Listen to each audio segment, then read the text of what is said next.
welcome to episode 499 of Prog. Today I'm talking about 90125 by Yes, because it's the 7th of November and it's 33 years to the day since this was released. Oh yes, this is the one. This is a good one. This divides the fans, doesn't it? Oh, does it just? Yeah, I mean it's a curious album because I don't think it was really.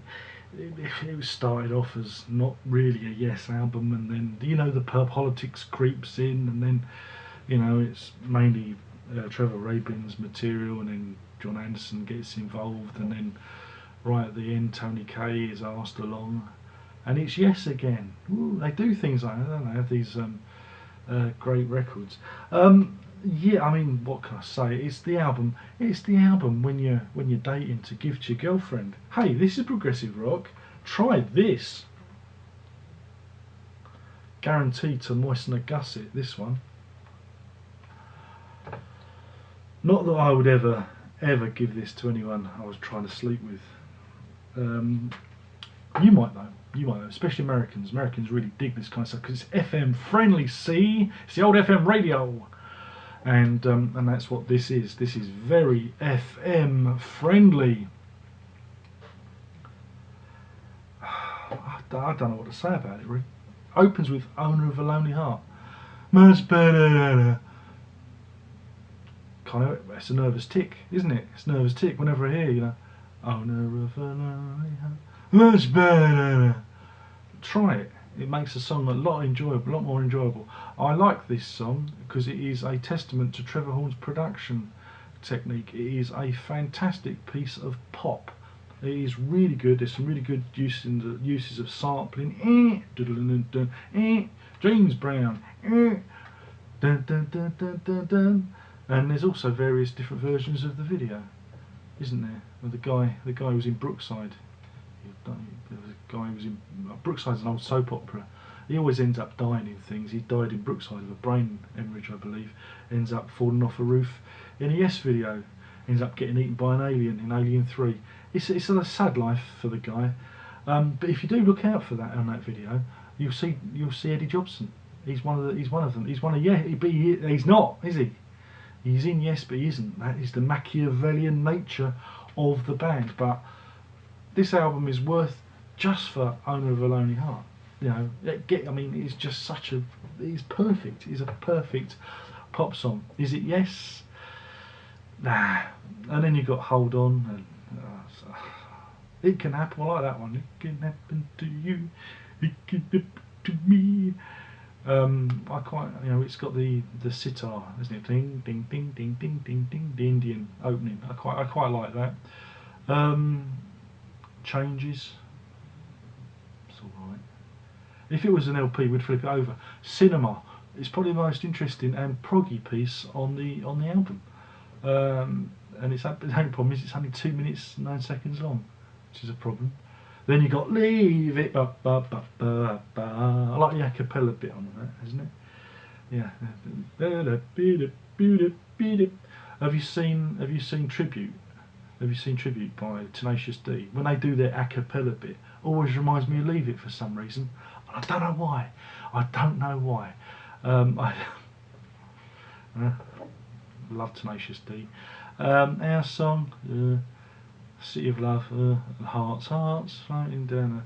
And that's it. And that's the album really. It's really soft rock. And it's it's hard to believe that only a few years previous they were doing drama, and the hard edge of drama, and then everything's moved, and then you get this, and then you get the other one. Yeah, I mean, look, it's not brilliant. It's not bad. I mean, it's not. Oh, it's tricky. They were trying to progress. They were trying something different. And they were trying. It was very slick. It was very 80s. It was very forward-looking. This is the thing. This is the problem I have with it. Is it's not bad. It's just you got to question whether it's Yes or not. Yeah, there are members of Yes on this record, but it bears little or no relation to their history, the foundation laid before. It's almost like a different project. It's not like Anderson, Bruford, Wakeman and Howe, where you go, oh, I can hear the genealogy of this. Whereas this is like, really? But on its own, I mean, it's a good, it's a good pop album, but it's not, but it's not as good as Invisible Touch by Genesis. And there is, I mean, again, it is very, for me, it is very American. That and that also makes it very, very difficult for me to take as a piece of work, because blasting out of a car, out of a car radio in America, on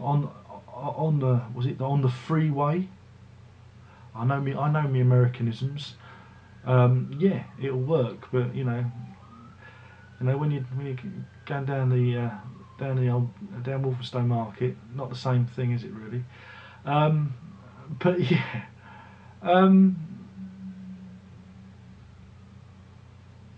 I mean, it's a funny record, isn't it? I mean, it's very easy to slag it off. It's very easy to condemn it.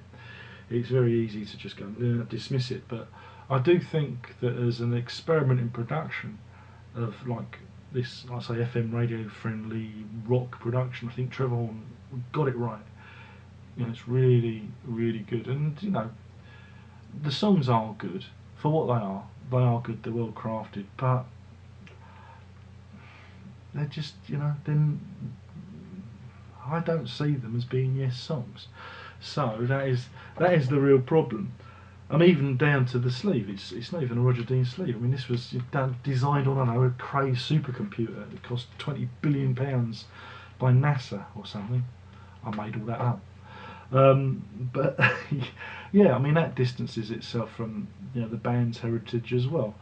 But it's still not as bad as Open Your Eyes. So, in terms of a score, oh God, I just remember when I was like sixth form college, and people were talking about progressive rock, and you talk about Yes, and certain girls would go, oh yes, 90125, because that's what the girls knew. Boys didn't listen to it. So they got their market. It's pretty clever. But in terms of a rating, I've got to give this 3 Owners of a Lonely Heart out of 5. That's 3 Owners of a Lonely Heart out of 5, and that's purely for Owner of a Lonely Heart, which I think is absolutely brilliant. I think it's absolutely perfect.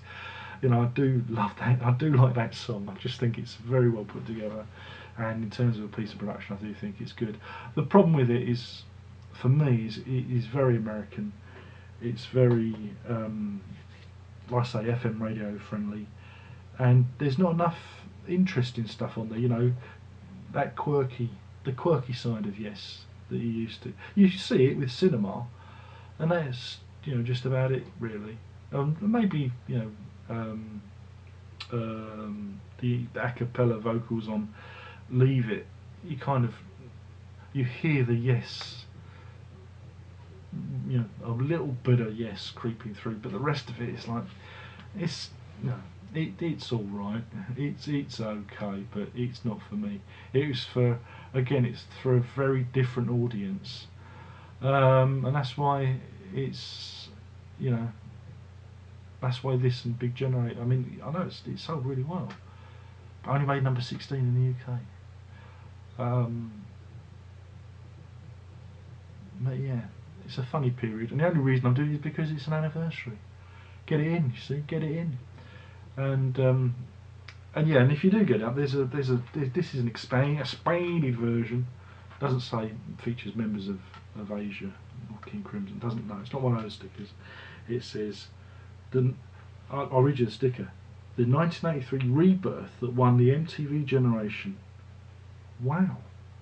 Expanded and remastered feature Art, Leave It, Hold On, plus bonus tracks, 2 previously unissued. See, they won the MTV Generation with this album, and there you go. But yeah, is it Yes? That is something the musicologists will be debating until the end of time, I believe. Is this a true Yes album? This and Big Generator? That is the question.